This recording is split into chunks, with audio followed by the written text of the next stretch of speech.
भागती दौड़ती दुनिया, खाते पीते लोग, न जाने क्या क्या खाते हैं और क्या क्या पी जाते हैं। भारत की 140 करोड़ की आबादी के बीच करोड़ों रुपए की फूड इंडस्ट्री में मांस आहार करने वालों की करोड़ों की संख्या मौजूद है। सुअर पालन का बिजनेस भी भारत की सरजमी पर अपने पांव तेजी से पसार रहा है।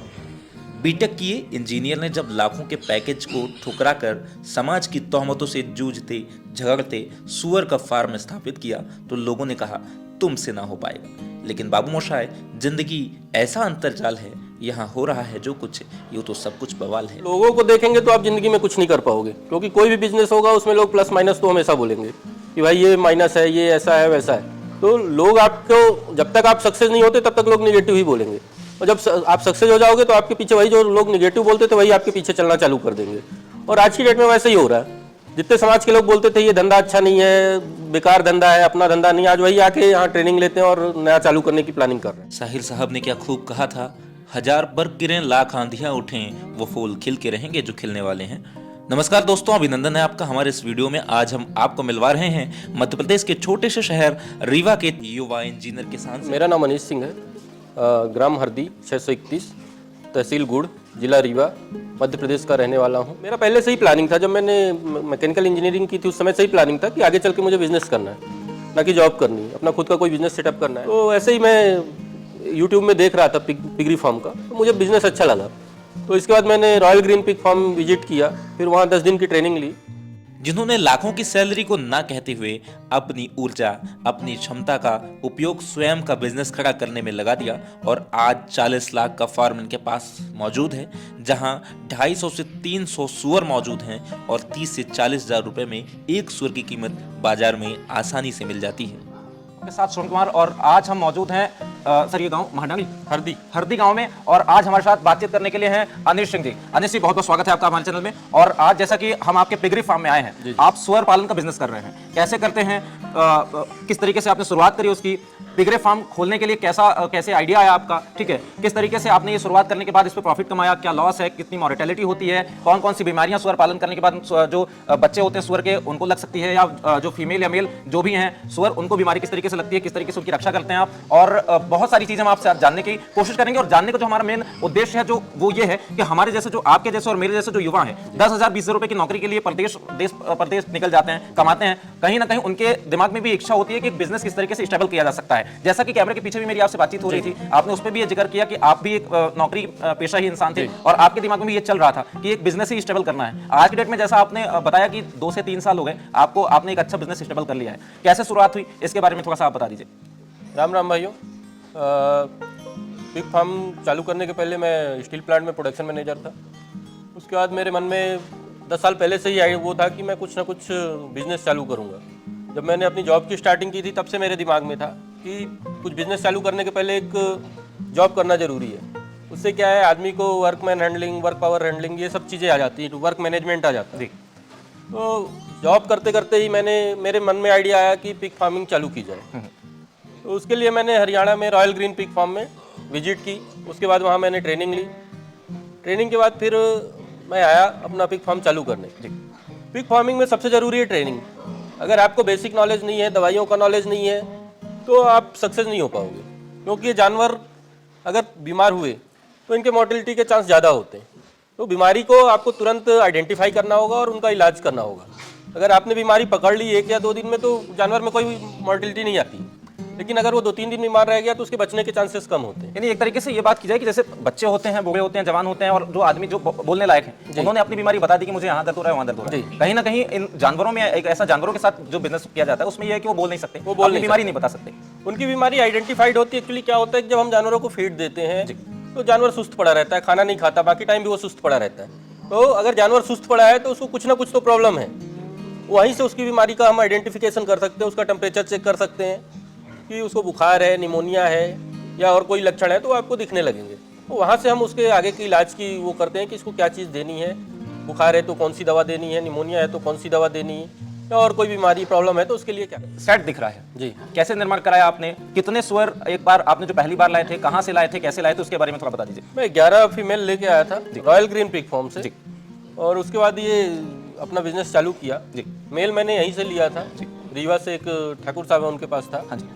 अच्छी नस्ल का मेल था तो मैं वो यहीं से लेके आया था, क्योंकि इसमें इंटरब्रीडिंग नहीं होनी चाहिए। अगर इंटरब्रीडिंग होती है तो उससे जानवरों की ग्रोथ भी कम होती है और बीमारियों के चांस भी बढ़ जाते हैं। एक इंटरब्रीडिंग को समझाना चाहें आप। इंटरब्रीडिंग मतलब ब्लड रिलेशन, अगर सेम ब्लड रिलेशन में आप क्रॉस कराएंगे तो वो इंटरब्रीडिंग हो जाती है।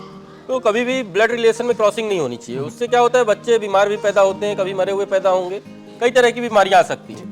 इसलिए आदमी को ब्लड रिलेशन में क्रॉसिंग नहीं करवानी चाहिए। यानी आप कह रहे हैं कि 11 फीमेल आप कहां से लेके आए थे? Haryana royal green pig farm जहां पे आपने ट्रेनिंग करी? जी। आपने जहां से ट्रेनिंग करी वहीं से आपने 11 फीमेल अपने गांव में अपने आप फार्म में ले आए? जी जी। फिर उसके बाद आपने 11 जो फीमेल सुअर उनसे आपने यहां से खरीद के एक मेल सुअर खरीदा, आपने उनसे क्रॉस नहीं, मैं प्रेग्नेंट फीमेल लेके आया था। ओके।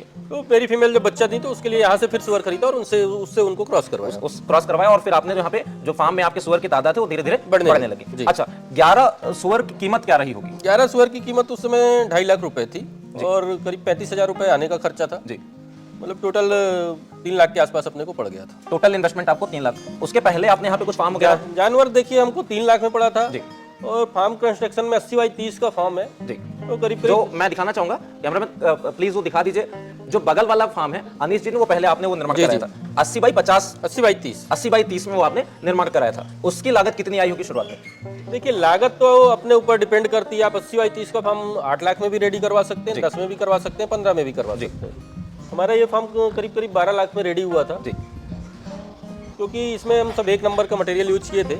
हालांकि जो फार्मर भाई चालू करना चाहता है उनको पहले अपना पैसा 3 पार्ट में बांट लेना चाहिए। जी। एक बिल्डिंग के लिए, चलते रहता है। दूसरा जानवर के लिए, जी। और तीसरा सबसे मेन जरूरी है फीड के लिए। जी। क्योंकि पिगरी में सबसे ज्यादा खर्चा फीड पे ही होता है। तो अगर आप बिल्डिंग कास्ट कम कर सकते हैं तो बहुत अच्छा है। जरूरी नहीं कि आप बहुत हैवी बिल्डिंग बनाइए, वो आपके बजट के ऊपर है। आपके पास पैसा है तो आप हैवी बनाइए, लॉन्ग लाइफ के लिए बनाइए, और अगर कम है तो फिर उसके हिसाब से आप उसको एडजस्ट कर सकते हैं कि थोड़ा बहुत जहां बचत हो सकती है आप कर सकते हैं। यानी एक तरीके से फार्म का जो कंस्ट्रक्शन है उस पे जितनी सेविंग्स आप करना चाहें उस पे आप कर सकते हैं। उतनी करिए। आप जो सुअर के लाने का खर्चा है उस पे थोड़ी सी वही चीजें आप बचा करके बढ़ा सकते हैं। 11 ला रहे हैं तो आप 12, 13, 15 जो भी करना चाहें आप उसकी संख्या बढ़ा सकते हैं। देखिए शुरुआत तो 10 या 12 से ही करनी चाहिए। अगर आपके पास पैसा है तो आप 100 से भी कर सकते हो। बिल्कुल। लेकिन आपके पास अगर बहुत पूंजी नहीं है, 20-25 लाख रुपए, तो आप 10 से चालू करिए, क्योंकि आपका बिल्डिंग में चला जाएगा। 3 से 4 लाख रुपए तो आज की डेट में 4 लाख, 3.5-4 लाख रुपए तो पिग खरीदने में आपके चले जाएंगे, और कम से कम 10 लाख रुपए चाहिए उसके फीड के लिए। तो इसके लिए आप 10 से चालू करिए। अगर आप 10 को सही से चलाएंगे तो आप 1-1.5 साल में आपके पास खुद ही 200 के करीब 200-250 जानवर हो तो जाएंगे। जो भी हमारे भाई फार्म का निर्माण कराना चाहते हैं, छोटी छोटी कौन कौन सी ऐसी चीजें हैं जिनका वो ध्यान रखें, सावधानी रखें? देखिए फार्म का निर्माण कराते समय आपको सबसे मेन चीज़ ध्यान रखनी है कि उसमें फार्म के अंदर जो कमरे बने होते हैं उसके अंदर पानी नहीं रुकना चाहिए। तो इसके लिए स्लोप वैसा दें कि गेट के पास से सारा पानी निकल जाए। दीवार की हाइट बराबर रखें। गेट सही हो कि बच्चे बाहर नहीं निकल सकें। यही सब चीज़ें ध्यान रखनी पड़ती है। दिशा का ध्यान रखना पड़ता है, और इसके अलावा फार्म में पानी नहीं भरना चाहिए, ये ध्यान रखना है आपको। यही सब चीज़ें ध्यान रखनी पड़ती है। अच्छा, ये जो सेट जैसे आपने बनवाया, जी जी टोटल एक सेट की कीमत और बेस की कीमत सब कुछ मिला करके आपने 8 से 10 लाख बताया हुआ है। जी जी। बेस भी जो आपने डलवा टोटल टोटल आप अगर 80 बाई 30 का कराना चाहते हैं तो 8 से 10 लाख में रेडी हो जाएगा। आप बहुत हैवी इन्वेस्टमेंट मत करिए, क्योंकि आप सिंपल तरीके से भी बनाएंगे तो 20-25 साल तो उसमें ज़्यादा खर्चा आना नहीं है। ठीक है, अब आते हैं फीड पे। जी। आपने फीड का जिक्र किया कि एक मेन चीज जो है इस बिजनेस में वो फीड है। इस बिजनेस में मतलब आपकी ये समझ के चलिए कि 50% कॉस्ट आपकी फीड पे ही जानी है। लगभग 1 महीने में, अगर जब आपने 11 सुअर लेके आए थे तब आपने कितना खर्चा किया था 1 महीने में जो उनको फीड लग रहा था? देखिए 11 फीमेल में करीब करीब मेरा 22 से 24 kg पर डे फीड लगता था। महीने में 7.5 कुंटल के आसपास फीड लगता था। ये फीड जो आप मंगाते हैं ये किसी डीलर के माध्यम नहीं, से होता है? हम फीड खुद रेडी करते हैं, क्योंकि क्या है कि फीड की कास्ट तो कम, उसमें जो फीड में इंग्रेडिएंट होते हैं उनकी कास्ट कम ज़्यादा होती रहती है। और डीलर ज़्यादातर क्या है, माल बेचने के लिए अपनी कास्ट कम ज़्यादा नहीं करते हैं, वो कॉस्ट फिक्स रखते हैं। तो वहाँ से आप मंगाओगे तो इनिशियल लेवल पे तो एक तो पहली चीज़ क्या होती है कि जरूरी नहीं कि वो इतनी इफेक्टिव हो जितनी आपकी फीड है। बिल्कुल। क्योंकि आपको पता है कि आपको उसमें क्या ऐड करना है, और सामने वाले को उससे मतलब नहीं, उसको तो अपना बिजनेस करना है। दूसरी चीज़, आप बाहर से फीड मंगाओगे तो पहले चीज़ तो अपना प्रॉफिट काटेगा। बिल्कुल। दूसरा, उसका ट्रांसपोर्टेशन का खर्चा आपको देना पड़ेगा। तो कुल मिला के फीड के रेट में 3 से 4 रुपए का डिफरेंस बहुत आराम से आ जाता है। ठीक है, इनिशियल स्टेज पे क्या होता है कि आपके पास 10 जानवर है तो आपको रेट ज़्यादा वो नहीं करेगा, माइंड नहीं करेगा। लेकिन जैसे आपके पास 100-200 जानवर हो जाएंगे, आपके यहाँ डेली 200 kg फीड भी लगेगा अगर, तो इसका मतलब है कि आप पर डे 1000 रुपये दूसरे को दे रहे हो। तो महीने में अगर 30,000 रुपये आप दूसरे को दे रहे हो तो कहीं ना कहीं उतने में तो business में आपका loss- कहीं ना कहीं business में नहीं, loss- इसमें आपका लेबर कास्ट भी निकल जाएगा, फार्म का मेंटेनेंस भी निकल जाएगा, इलेक्ट्रिसिटी पानी सब निकल जाएगा, सब निकल जाएगा। और दूसरा आपके जानवर की ग्रोथ ज़्यादा रहेगी। तो दूसरे को क्यों देना, आप खुद से चालू करो। यानी एक जो आपने हरीश जी आपने एक बहुत समझदारी वाली बात ये करी कि अपनी जो प्राथमिक स्तर पे हो, जब आपने बिजनेस शुरू किया है तब तो एक एक रुपए बिजनेस के लिए महत्वपूर्ण होता है। उस टाइम पे अगर ये ध्यान आप नहीं रखोगे तब तो फिर आप बिजनेस उस तरीके से ग्रोथ नहीं करा पाओगे, है ना? ग्रोथ नहीं करा पाएंगे। दूसरा क्या, आप जानवर को फीड दे रहे हो तो उस पर भी ध्यान दो कि जानवर उतना पूरा फीड खा रहे हैं कि नहीं खा रहे हैं। अगर नहीं खा रहे तो आप उसका फीड अगले दिन क्वांटिटी कम कर दो, क्योंकि इसका पूरा पैसा फीड में ही जाता है और फीड आता है इसका महंगा। आप जितनी वहां से बचत करोगे उतना आपका प्लस पॉइंट बढ़ता जाएगा, आप प्रॉफिट की ओर बढ़ोगे। अच्छा, बात करें बीमारियों की, किस तरीके की बीमारियां इनको लग सकती हैं? देखिए, इसमें एक तो बच्चों में क्या होता है, दस्त की बीमारी आती है, लूज मोशन ज़्यादा होता है बच्चों को, वो भी लूज मोशन होता है। उसके अलावा फिर नॉर्मल बुखार और निमोनिया, मेन बीमारियां यही हैं। और एक इसमें सबसे खतरनाक बीमारी होती है स्वाइन फीवर। स्वाइन फीवर सर्कोवायरस भी होता है, लेकिन वो उतना खतरनाक नहीं होता। सर्कोवायरस फुट एंड माउथ नॉर्मली नहीं आता है और ये फार्म टू फार्म वेरी भी नहीं करता। लेकिन स्वाइन फीवर क्या है, अगर आपने किसी दूसरे फार्म से जानवर लाया, वो स्वाइन फीवर से इफेक्टेड है, तो आपके सारे जानवर खत्म होना चालू हो जाएंगे। तो इसके लिए आपको सावधानियां बरतना बहुत जरूरी है। आप फार्म में तुरंत किसी को आपको एंट्री नहीं देनी चाहिए। पहली चीज़, कोई भी बाहरी आदमी आता है तो उसको 40 से 45 मिनट आप उसको बाहर ही रखें। फिर फार्म के गेट पे, ऑफिस के गेट पे हमेशा चूना डलवा के रखो। चूने से क्या होता है, बैक्टीरिया खत्म हो जाते हैं। और 40-45 मिनट अगर आदमी किसी को ऑफिस में या बाहर फार्म से बाहर बैठाता है, तो जो भी उसके शरीर में बैक्टीरिया आते हैं वो डाइल्यूट हो जाते हैं। उसके बाद आप एंट्री करा सकते हो उसकी। अच्छा, उसके बाद बात करते हैं हम कि इनकी मार्केटिंग, इनकी सेल कैसे होती है। आपने बिजनेस कर लिया, आपने आइडिया ले लिया, आपने ट्रेनिंग ले ली, आपसे भी कुछ जो हमारे दर्शक होंगे वो भी सीखने की कोशिश करेंगे। अब यही बात आगे फंस जाती है कि हमने सारा बिजनेस सेटअप कर लिया, सारा कुछ कर लिया, हम सुअर लेके आ गए, हम या कोई और भी बिजनेस होता है, उसमें मेन स्ट्रेटजी आपकी सेल्स की होनी चाहिए। आपकी क्या स्ट्रेटजी थी कि सेल्स का कैसे रखेंगे? क्योंकि देखिए, रीवा शहर में और जिस गांव में हम मौजूद हैं, अभी मुख्यालय से काफी दूर भी है ये, और किस तरीके से आपने सोचा था, कैसे आपने सेल्स पे की, थोड़ा सा उस चीज को जरा विस्तृत तरीके से बता दीजिए। देखिए, पिगरी का मेन मार्केट तो असम है इंडिया में। असम से सब विदेशों में सप्लाई हो जाता है। लेकिन पिगरी की डिमांड इतनी ज़्यादा है कि आप कहीं भी फार्म खोलोगे तो आप व्यापारी को अगर पता चल गया कि इस लोकेशन पे फार्म है, तो खुद ही आपसे कांटेक्ट करना चालू कर देंगे, पहली चीज़। दूसरी चीज़ क्या है, यहाँ अपने एमपी में गिने चुने फार्म, रीवा में 4 फार्म है, जिसमें से 2 फार्म मैंने ही चालू करवाए थे, मेरे पहचान वाले हैं, यहीं से जानवर ले गए, ट्रेनिंग भी यहीं से लिए है। इसके अलावा जो भी उनको प्रॉब्लम होती है वो हम कांटेक्ट कर लेते हैं, पास में है तो विजिट भी कर लेता हूँ। यानी आप उनकी भी बराबर हेल्प कर रहे हैं? उनकी भी बराबर हेल्प करते हैं। जो भी हमसे कांटेक्ट करते हैं उनको हम ट्रेनिंग भी देते हैं, मेडिसिन और सारी उसको जो बेसिक जानकारी भी देते हैं। उसके अलावा अगर कोई दिक्कत भी होती है 8-10 किलोमीटर 20 किलोमीटर में, तो विजिट भी कर सकते हैं इमरजेंसी में। अच्छा, दर्शकों, एक महत्वपूर्ण चीज मैं आपसे ये साझा करना चाहूंगा कि अनीश जी ने जो चीजें कही हैं उसको आपने मुफ्त में ही ट्रेनिंग दी है या कुछ उसका चार्ज करते हैं? ट्रेनिंग का देखिए 5000 हम चार्ज करते हैं। 7 दिन की ट्रेनिंग रहती है जी। उसके अलावा प्रैक्टिकल भी रहता है। क्या ट्रेनिंग देने के दौरान जो भी ट्रेनिंग लेना चाहते हैं, जैसे चूंकि अब प्लेटफॉर्म, हमारे प्लेटफॉर्म के माध्यम से कोई आपसे कांटेक्ट करने की कोशिश करता है, और क्या उसे फार्म विजिट करना कंपलसरी है या फिर ऑनलाइन भी कोई ट्रेनिंग आप दे देंगे? देखिए, ऑनलाइन ट्रेनिंग देने में दिक्कत नहीं है, लेकिन क्या है, ये लाइव बिजनेस है। आप जितना प्रैक्टिकल ट्रेनिंग करोगे उतना आपके लिए बेनिफिशियल रहेगा, क्योंकि हम 5000 रुपये ले रहे हैं ऑनलाइन ट्रेनिंग देने में, हमको कोई वो नहीं है, हमारा कुछ नहीं जाना है। लेकिन नुकसान क्या होगा, जिसको फार्म चालू करना है। ऑनलाइन ट्रेनिंग और प्रैक्टिकल में बहुत डिफरेंस होता है भाई। यहाँ पे आपको हम सिखाएंगे कैसे वो इंजेक्शन देना है, कैसे उसको खसी करना है, टीथ कटिंग करना है, या कोई भी और चीज़ हो गई, डिलीवरी कैसे करवानी है। तो क्या है, जो प्रैक्टिकल नॉलेज होता है वो कभी ऑनलाइन में नहीं मिल सकता है। इसलिए आदमी को ऑनलाइन ट्रेनिंग कभी नहीं करनी चाहिए। आप आओ, प्रैक्टिकल ट्रेनिंग करो, इंजेक्शन लगाओ, खसी करो, दांत टीथ काटो, और जो भी इनकी बेसिक जानकारी होती है वो भी देंगे। इसके अलावा आप फार्म में काम भी करो हफ्ते 10 दिन, तो उससे आपको एक अलग एक्सपीरियंस मिलेगा। आप अपना फार्म चलाओगे। देखिए, क्या होता है इसमें, लेबर का क्या होता है कि कोई भी बिजनेस आप लेबर के भरोसे नहीं कर सकते। बिल्कुल, बिजनेस आपको करना है, पैसा आपका लगा है, तो पैसा आपका जाएगा, दर्द आपको होगा, लेबर को नहीं होगा। डिपेंडेंसी नहीं हो सकती किसी पे भी। अभी क्या है, अगर आपको कुछ भी जानकारी नहीं, आप कोई काम नहीं कर सकते, तो लेबर का क्या है, आप 8,000 में लेबर रखे, 10 दिन बाद वो बोलेगा मैं काम नहीं कर रहा, मुझे 15,000 चाहिए। जब आपको कुछ नहीं आता है तो आपकी मजबूरी, आप उसको 15 भी दोगे, 20 मांगेगा, 20 भी दोगे। अगर आपको हर चीज आती है तो लेबर को भी पता है कि फार्म ऑनर को ही सब आता है, अगर मैं नहीं करूंगा तो खुद कर लेंगे। होता है ये चीज़, मेरे साथ भी हुई, शुरू में मैंने भी यही किया, हालांकि मेरे को सब चीज़ आता था, तो इसके लिए मेरे को ये सब फेस नहीं करना पड़ा। तो सबसे ज़रूरी है, आप ट्रेनिंग के साथ साथ कुछ दिन फार्म में काम करो, तो उससे आपकी सेविंग होगी। शुरू में आप 10 जानवर लेके जाओगे, अगर आप नहीं लेबर लगाना चाहते तो आपकी 10,000 रुपये महीने की बचत होगी, साल भर में 1 लाख रुपये बचत हो जाएगी। और साल भर लेबर की बहुत ज्यादा जरूरत भी अगर नहीं ये बात करते हैं कि किस तरीके से गवर्नमेंट की जो पॉलिसीज आती हैं, क्या उसकी कभी आपने मदद लेने की कोशिश करी, या कोई आपके संपर्क में ऐसे जिनको आपने मदद दिलाने की कोशिश करी हो? दो सवाल हैं। इसके साथ मैं एक चीज और जोड़ देता हूं। इसके साथ मैं ये जोड़ूंगा कि अभी जो आपने मेडिसिन की बात करी, क्या किसी चिकित्सक के संपर्क से आप ऐसा करते हैं, या आपने जो ट्रेनिंग ली थी रॉयल ग्रीन हरियाणा में, जो आपने ट्रेनिंग ली थी वहीं पे दवाओं को देने का है ना, इनको जो डोज देने का वो तरीका आपने सीख लिया था, तो डॉक्टर की कोई जरूरत नहीं पड़ी? क्या था पूरा? देखिए, ट्रेनिंग के दौरान ही मैंने सीख लिया था कि इनको क्या डोज देना है, कब देना है, कैसे देना है। इसलिए मेरे यहाँ फार्म में डॉक्टर की कभी जरूरत ही नहीं पड़ती। आप डॉक्टर से विजिट कराओगे, एक विजिट का डॉक्टर 500-1000 रुपए चार्ज करेंगे। ठीक है, आपके यहाँ हर महीने अगर 5 दिन में या 10 दिन में एक डिलीवरी हो रही, तो आप महीने में तो कम से कम नहीं तो 5000-6000 हर महीने डॉक्टर को ही दोगे, तो आपकी कॉस्ट सेविंग हो जाएगी। और दूसरा चीज क्या है, दवाई, अगर ट्रेनिंग में आपको दवाई की जानकारी मिल जाती है तो आपको जरूरत ही नहीं किसी को बुलाने। डॉक्टर कभी आया, कभी वो बोल दिया मैं बिजी हूँ, उस टाइम पे आप क्या करोगे? जानवर आपका बीमार है तो आपको उसका इलाज जरूरी है, नहीं तो जानवर डैमेज हो सकता है। इसके लिए आपको सेल्फ में सब चीजें आनी चाहिए।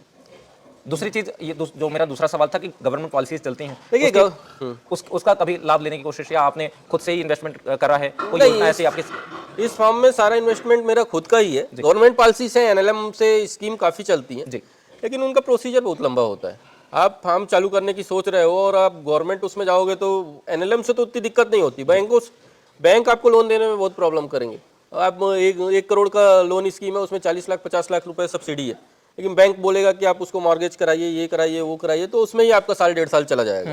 तो क्या होता है कि जब इतना लंबा टाइम पीरियड आप बैंक के पीछे भागोगे तो उसके बाद धीरे धीरे आपका बिजनेस से ध्यान ही हट जाएगा, आप परेशान हो जाओगे बैंक के पीछे ही। तो अगर आपके पास खुद का है तो आप खुद से चालू करिए, वो ज्यादा अच्छा रहेगा। अच्छा, प्रेगनेंसी का पीरियड होता है, ये कितने दिनों का होता है? और एक बार बच्चे देने के बाद वो कितने दिनों तक अपने बच्चों को दूध पिलाती है और फिर वो बच्चे देती है? इसका एक साइकिल किस तरीके से? देखिए, एक फीमेल साल में 2 बार बच्चे देती है। उसमें क्या रहता है कि अगर आज फीमेल ने बच्चा दिया है तो कम से कम 30 से 45 दिन तक हम उसको दूध पिलाते हैं। डिपेंड करता है उसकी ग्रोथ पे। तो हमारे यहाँ के बच्चे 30-35 दिन में आराम से 10 kg के करीब पहुंच जाते हैं। 10 kg 11 kg हम 35-35 दिन में हटा देते हैं। कुछ बच्चे छोटे पैदा होते हैं, यानी जब प्रेगनेंसी डिलीवरी होती है उसी टाइम कुछ बच्चों का साइज कम रहता है। तो अगर वैसा कुछ रहता है तो फिर एक फीमेल में छोटे बच्चों को 7-8 को 1-2 हफ्ते और पिला देते हैं, ज्यादा केयर उस पे कर देते हैं, बाकी फीमेल हटा देते हैं, उनको प्रेगनेंसी के लिए डाल देते हैं। और बच्चों से हटने के बाद फीमेल को हमेशा हम डिवार्मिंग करते हैं। डिवार्मिंग से क्या होता है, इनके अंदर पेट में जो भी कीड़े वगैरह रहते हैं मर जाते हैं और फीमेल जल्दी हीट में आ जाती है। तो डिवार्मिंग करने के बाद ज्यादातर फीमेलें 1 हफ्ते के अंदर क्रॉस हो जाती हैं। क्रॉस होने के बाद 114 दिन का इनका प्रेगनेंसी पीरियड रहता है। तो 114 से 116 दिन के अंदर इनकी डिलीवरी हो जाती है। यानी साल में 2 बार? साल में 2 बार बहुत आराम से डिलीवरी हो जाती है। 11 महीना 12 महीना वो आपके ऊपर डिपेंड करता है। ठीक है, इस पे आते हैं कि अगर जो जैसे एक बच्चा हुआ है ना, वो कितना वेट गेन कर लेगा कि उसको फिर आप उसको सेल कर देंगे? देखिए, बच्चा वेट गेन, बच्चे तो यहाँ 4 किलो 5 किलो से ही बिकने लगते हैं, 3 किलो के ऊपर ही बेचने लगते हैं, लेकिन वो दूसरे पर्पज के लिए ले जाते हैं, पुजाई उजाई के लिए। फार्मर जो ले जाते हैं पालने के लिए, वो बच्चा 10 kg प्लस होना चाहिए, क्योंकि 10 kg के ऊपर हम एक तो दूध से हटा देते हैं, वो प्रॉपर फीड पे आ जाते हैं। तो उसके बाद आप उसको पाल सकते हैं, उसमें कोई दिक्कत नहीं है। जो फूड इंडस्ट्री है वहाँ पे इसकी खपत होती है ना, वहाँ पे कितना वेट होना चाहिए और कितने वेट में बेनिफिट होता है बेचने पे? देखिए, बेचने के लिए सबसे अच्छा रहता है 100 से 125 kg, क्योंकि वहाँ पे क्या रहता है, इनका FCR रेशियो अच्छा रहता है। जैसे ही 125 से ऊपर जाता है FCR रेशियो कम हो जाता है, तो बेस्ट रहता है कि आप 100 से 125 kg में सेल कर दीजिए। जो फैटनर माल फीमेल तो हम 90-100 kg में क्रॉस कराते हैं और कम से कम 5 या 6 बार उससे बच्चे लेते हैं, तब तक उसका वजन 2.5 से 3 कुंटल हो जाता है, उसके बाद ही उसको सेल करते हैं। अच्छा, अगर बात करें कि मार्केट में रेट की, तो किस तरीके का रेट रहता है? क्या ये घटता बढ़ता रहता है, कैसे रहता है? देखिए, पिग फार्मिंग में रेट कभी कम नहीं हुआ, हमेशा रेट इंक्रीज हुआ। जिस टाइम मैं ट्रेनिंग कर रहा था, यानी 2020 में, उस समय इनका रेट, हरियाणा का जो रेट था वो 120 रुपए था। आज की डेट में 1 साल बाद 156 तक पहुंचा। आज की डेट में 200 रुपए फैटनर माल का रेट है। फीमेल का रेट 270-280 रुपए किलो। तो पिग फार्मिंग में कभी भी रेट डाउन तो नहीं हुआ, हमेशा रेट इंक्रीज ही हुआ। अच्छा, ठीक है। आप हमारे दर्शकों को कुछ और मैसेज देना चाहते हो और वो करना चाहते हो तो क्या उनकी मदद आप करेंगे, किस तरीके से करेंगे? आपका जो कॉन्टैक्ट नंबर है वो तो हम आप डिस्क्रिप्शन में उपलब्ध करा देंगे, और साथ में मैं भी जो मदद कर सकूंगा वो करूंगा। आप कुछ मैसेज देना चाहते हो? देखिए, दर्शकों को मैं यही कहना चाहूँगा कि कोई भी बिजनेस करना है तो सबसे पहले उसकी बेसिक जानकारी जरूरी है। इसके लिए ट्रेनिंग आप हमेशा करिए, यहाँ से करिए या कहीं और से करिए, लेकिन ट्रेनिंग सबसे ज़्यादा जरूरी है किसी भी बिजनेस को करने के लिए। दूसरी चीज़, टाइमिंग सबसे ज़रूरी है। इनको प्रॉपर टाइम से खाना देना है, हर चीज़ टाइम से करनी है, उससे आपकी ग्रोथ अच्छी रहेगी। और बिजनेस आपका है तो लगन और मेहनत तो आपको करनी ही पड़ेगी। आप किसी दूसरे के भरोसे अपना बिजनेस नहीं छोड़ सकते। ठीक है, जैसा कि अनिश जी ने कहा कि लगन और मेहनत सबसे जरूरी है और सबसे जरूरी है अपने आप में आत्मविश्वास, है ना। तो आत्मविश्वास अगर आप भी जमा करके और कड़ी मेहनत करना चाहते हैं और एक अपना बिजनेस सेटअप करना चाहते हैं तो हमारे वीडियो को देखते हुए चैनल को सब्सक्राइब जरूर कर लीजिएगा, बेल आइकन भी दबा लीजिएगा, ताकि हम जो नई वीडियोस लाते हैं वो नई नई जानकारी जो आपके पास लाते हैं और अनिश जी जैसे एक सेट हो चुके बिजनेसमैन से मिलाते हैं ताकि वो आपकी मदद कर सकें। तो उसके लिए हमारे चैनल को देखना जरूरी है और जो नई नई वीडियोज आती हैं वो भी देखना जरूरी है। हम कुछ और नई जानकारियां लेकर के आएंगे, तब तक के लिए इजाजत दीजिए, नमस्कार।